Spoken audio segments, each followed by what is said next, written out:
Good morning and welcome to Community Corner, where we spotlight Nashville nonprofits and community causes every Saturday at 7 a.m. by interviewing representatives from the local organizations working to solve the issues facing our beautiful city. My name is Brother Love. Thank you for tuning in to Lightning 100.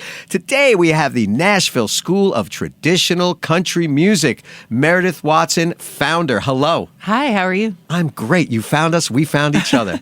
I'm so glad. Yeah, me too. The Nashville School of Traditional Country Music, also referred to as the Nashville Country School, is a 501c3 nonprofit in Nashville dedicated to preserving and teaching traditional American country, old-time, and folk music, focusing on the rural, vernacular roots of the genre that mainstream institutions in the area often overlook. This is fantastic. I love old-time country music. Tell me why I love old-time country music there, Meredith. Well, I mean, what do you mean by old-time country music? Exactly. Like, what does that mean to you? It means things, to me, old-time country music means everything that is just not so digital and not so now and current and poppy influenced. And I guess I tend to think like Willie and Waylon and all of that stuff. But I know that there's country music before that. Yes, there is. Which is sort of why we exist, why this organization exists in the first place. And so I essentially came at country music from an old time music direction. Mm-hmm. So basically, the reason I asked you what traditional country music means to you is because it's kind of a really interesting crowdsourcing game to play, because the answer is always different. But for me, what that really comes down to is just music that is of a people. And I sort of think that that's folk music is any music that's of a people, that comes from the ground up. And most of the genres that fed, were these little tiny creeks that fed, into the river that became like capital C country music in Nashville, like on the radio, Clear Channel, all over, as far as it could go. That was all essentially one or another form of folk music that, took on a different name so that it could be marketed. Yeah. But really, it's the spirit behind the music, I think, that makes it, either traditional or country or folk, whatever word you want to call it. It's about being together. Yeah. And, the reason I fell in love with old-time music, and I ended up in an old-time string band and toured the country for kind of almost a whole decade pretty relentlessly. And we played at a lot of folk schools that are kind of peppered around Appalachia. Mm-hmm. And every time we would go play like a square dance or something, we would stay at this, folk school. And I just loved the vibe in those places. I loved that they were there just to preserve the local cultural handicraft and music and dance and foodways. Right. And that they drew people in, for a weekend or a week-long workshop or whatever, to be together, to eat together, to dance together. Yeah. Or if you go to old-time festivals, you're camped out in a beautiful campground for, however many days in a row. And some people just get their same camping spots year after year. And, it becomes a little village, for a week. And all you do is you visit each other in the morning, you make coffee, and then you wander around and find tunes to play. And then you sit in a circle and you play music. And then you take a workshop, and then you cook dinner together. And then you go to the dance, and then you drink moonshine. It's like, it's about being together actually with each other. Right. And so that's what I think is so valuable about it. And that's why we really focus on group classes and community events. And, the purpose is to be, give an opportunity for people to really be with each other. Yeah. And also learn a skill in the meantime. Yeah. Can you give some examples, just for people listening, what old-timey music is? Yeah, well, I mean, technically, like the industry definition is, it's an era of recording. Okay. And it tends to be fiddle, banjo, guitar, upright bass. And it was the music that was played in the Southeast for dances and for competition. Mm-hmm. And it came out of...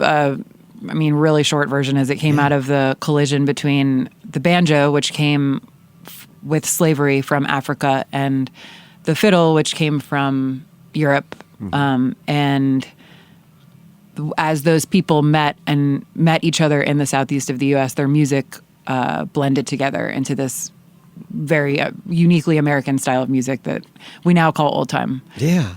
So for you, what was it like when you happened upon this at some point in your life? Because when I hear something that is older, when I hear something that has history to it, I'm a history buff and I want to know where these things came from and why they're here. Yeah. So what was it like for you? I mean, you're from the Boston area. Yeah. Well, actually, and my dad was a history teacher, so I kind of grew up with this very mythical idea of, American history specifically.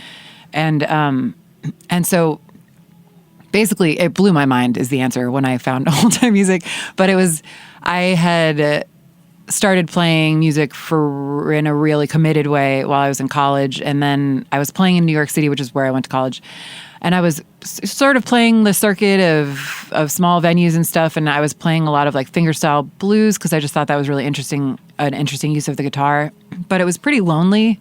And I kind of was like, why am I doing this? Like, what is the point? And then I happened to be bartending at this spot in New York called Mona's, which many people have frequented over the years. And there was a trad Irish session on the night that I was bartending. And that sort of really sunk in this idea that people just get together just to play music. They're not getting paid for it. They're not on a stage. They're not getting like a ton of attention for, they're just doing it literally because it's fun. Right. Yeah. And so through that, I met some old time players, and then I got, whisked off to my first festival, and I was totally blown away. What really blew me away was that this music was actually alive. Like, it wasn't just like existing on recordings. People were making this music in campgrounds together currently. Right. Yeah. And I was just like, where do I sign? I want in. I want this. Like, so what did you do? Well, I jumped on the wagon. Right.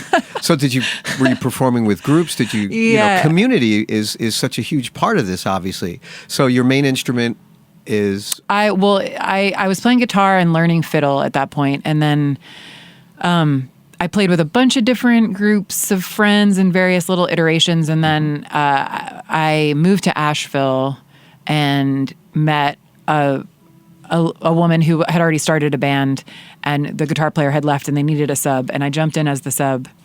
And then sort of like a year later woke up and was like, oh no, what happened? We're on it. We're like, the ball started rolling, and then we didn't sort of intentionally form a band, but it just happened. And then from there we were just kind of rolling around in a van for like 7 years.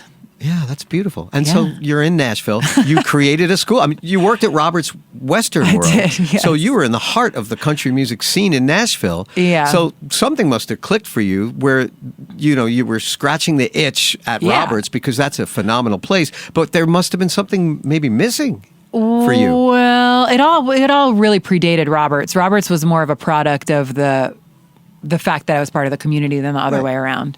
Okay. But, yeah, I mean, I think I'm always scratching the itch. I think I'm just fascinated by the ways that culture, like arts and culture, intertwine with history as it is being made, and how it like they solidify their connection. Like, you can't look back at the music without looking back at the moment in time. And I find that like endlessly full of fascinating information, and it just feels so good to connect to something that was here before I was and that will be here after I'm gone. And there's something about, becoming part of the river. I think everybody is always seeking that in one way or another. And for me, music was really the way that just sort of hooked me, I think. Yeah. Well, it hooks a lot of people, and now we have a school to educate us about it. So let's talk about the school. Tell us about it. So how was it formed? Where are you at? Well, it was sort of formed as it was inspired by all of the time that I spent in these, like I was saying, the folk schools in Appalachia. And then, there's the Old Town School of Folk Music in Chicago. There's Jalopy in Brooklyn. There have been, there's the Louisville Folk School, there's Swallow Hill in Denver. There are these places around the country that are doing this in urban areas as well. Right. And so at some point within the first year or so of living here, I think I sort of saw I had all of these friends that were like, just really killing it in their careers, and I had so much access to them because they were my friends. Right. And a lot of them had names that were recognizable and have become even more so since. And I was just sort of like, none of the people in this town, like, basically I felt like there was this resource here that was totally untapped. Okay, yeah. And that nobody had just done the work to connect the greater population of Nashville with this resource, which is the musicians. Yeah. And there's an incredible feeling as an artist, like, I think the passing along of what you know and what you've learned is a huge part of the gift of getting to do it in the first place. And so it just felt like there was an opportunity to create a community center in a way that should exist here. And it was like, why does Chicago have, claw, hammer, banjo, 1, 2, 3, and 4, and we're in Nashville and we got nothing? What is claw, hammer, banjo? What is that? Claw, hammer, banjo. Please. It's a particular way of playing the banjo that is extremely rhythmic. It's how the old-time banjo players played, and it's less about notiness and more about rhythm, which, the banjo is essentially a drum with strings on it. So it's a very hypnotic way of playing guitar. But I'm playing banjo. But the point being, like, of all the cities in the country, like, we just didn't have an institution here that was dedicated to teaching all of this stuff. There's preservation. Right. There's lots of amazing preservation, but it wasn't being passed on in an active way, I feel. Yeah.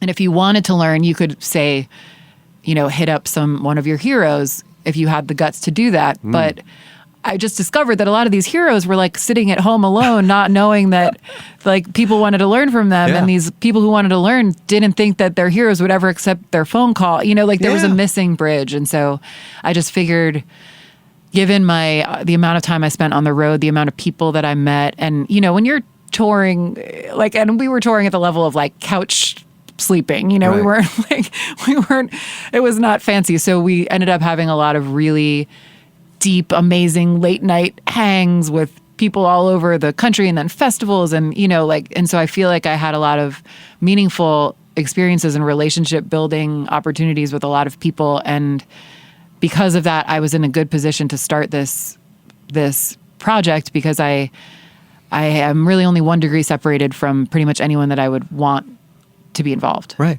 So tell us about the school. What are your offerings? So we've been doing the adult classes we've been doing at Soft Junk in East Nashville. Okay. On Monday nights. We have Soft Junk for Monday evenings, and so right now we're just doing the 1 day a week, and we'll do a few classes during those evenings. And so we've been, the coolest thing about the curriculum here is, for me, is that rather than starting with a curriculum and being like, we need this many banjo classes and this many fiddle classes, I'm starting with the real resource, which is the musicians. So I will approach a friend of mine who I feel like would be a good teacher, most of whom have never actually taught before, and just say, like, Melody Walker is a great example. She is a friend, and she does a lot of co-writing, and she actually just won a Grammy for a co-write with Sierra Farrell last year. And so I approached her thinking, it'd be cool to have a co-writing class. That's a really Nashville. Yeah. That's a real Nashville tradition. It's something that doesn't come necessarily naturally to people. Don't know how to approach it, and I was like, that's a class I would take. Yeah. And so I approached her. I was like, let's get tacos. And halfway through tacos, she's, we're chatting about it. And then she said, have you had any vocal technique classes? And I was like, we haven't. And I would love to do that. Right. And she sort of was like, well, let's try that. And I said, okay. So it's sort of like I'm going to the source. I like to go to the teachers and say, what are you excited about right now? Like, what's truly, like, what are you obsessed with? Like, let's teach that. And so the classes end up being really unique. My friend Timbo taught one called What Makes It Country. We had a whole series we got a couple of grants last year from the Tennessee Arts Commission to do a series on for the music of John Hartford. So we partnered with, John Hartford's, the keepers of his legacy, his daughter Katie and her husband and their little crew. And we did some programming, on John Hartford's music. Right. And then we did a series called Fundamentals of Country Songwriting, which is sort of a flagship class. And so we offer that class, and it's a series of four sessions in a month. And the idea being that you come in with an idea or with nothing, and that you leave with a song. But each time it's a different teacher. We had Christina Murray, we had John R. Miller, we had Darren Bradbury teach one called Right Club. And then we have like old time fiddle, Western swing guitar, Delta blues guitar, which I would argue, Delta blues is also country music. It's also from the countryside. It also is folk music of the people. So, and then we had, vocal technique where, it's really, it's like truly exciting stuff. And when I get to see these people take these classes who don't know each other and they come in, I'm always so grateful that people took a chance on us. We're just this little upstart, bootstrapped little organization, and they show up and they create things. Like I watch everybody's defenses slowly drop, and I watch them like slowly begin to trust each other and start to feel open to share with their creations and share their ideas and their worries. And it's just like, it's actual connection. And then, and then I see them like exchanging phone numbers in the parking lot after and making plans to hang out and play together. It's like, and that is, I don't know how to even describe like how good that feeling is. It just feels like everything that we need right now. That's beautiful. If you're just joining us, this is Meredith Watson, from the founder of the Nashville School of Traditional Country Music. So is this for adults? Is this for children? Is this for everybody? It's for everybody. Yeah. So our adult classes are at Soft Junk on Monday evenings. All of our kids programming right at this moment is through MNPS. We partner with the public schools, and actually we're starting a partnership with the library in a couple of weeks. The public library. So those are all after school programs. Ukulele Sprouts is the ukulele club that we offer after school. And then what is that? That sounds so cool. Ukulele Sprouts. It's a way of teaching. Basically, parents are always asking, what instrument should my kid start on? And it's like the really easy answer is ukulele, because they're small, they're affordable, entry level, instruments, 4 strings instead of 6, nylon instead of, steel. Yeah. And they're fun. Yeah. And so kids, you can teach, by the end of one class, you can have them strumming one chord and making up songs. It's like, real easy, quick musical enjoyment. But then without them really knowing it, they're also learning all of these fundamental concepts of how strings work, how tones work, how pitch works, how their fingers work, how rhythm works, and learning by ear, right? Yeah, it's all by ear. Right. There's not a pressure in there. That's what I love about this ukulele Sprouts is that going in there, it's like there's no wrong way of doing this. It sounds like, which is such a beautiful, beautiful. Well, it's like thing. we learn to talk before we learn to read and write. It's like music is processed through your ears. It's and we really want them to associate music with fun. Yeah. I come from the era of, you take a piano class and your teacher says she has to practice half an hour a day. And then it's like another piece of homework, and you get closed in your little room for half an hour by yourself, and you're supposed to focus. It's like, it disconnects music from like what it really is, which is an expression of our feelings and our souls. And and so I want to make sure that the kids, obviously they're building skills, but we want to make sure that they're associating music with like community and fun and expression. Right. That's beautiful. Well, how do we find you? Because it sounds like you have a lot going on. I bet the fall's going to be fantastic for you guys. Yeah. NashvilleCountrySchool.com is our website. That's also our handle on Instagram and Facebook, just Nashville Country School. Sign up. The easiest way for me to be in touch with you, listeners, is either to sign up for our email list on our website or follow us on Instagram, or both. Instagram tends to be the quickest. That's my easiest, fast way to get information out about classes and stuff. But we would love to keep in touch with you, and we'll send you an email saying, let us know what instruments you're interested in. We'll make sure that you're on the list for any time we're offering those classes, and we won't spam you because we don't have a staff. So there's no one to blow up your inbox. So that's beautiful. Well, passing on and preserving the original sounds of American country music. Nashville School of Traditional Country Music founder Meredith Watson, thank you for your time. Thank you so much. This is so fun. I love Lightning 100. Oh, thank you so much. Thank you, guys. Thank you. Stephanie McFadden is our producer. producer. My name is Brother Love. This is Community Corner, only on Lightning 100. Thank you for making us a part of your life, Nashville. Until next time, bye.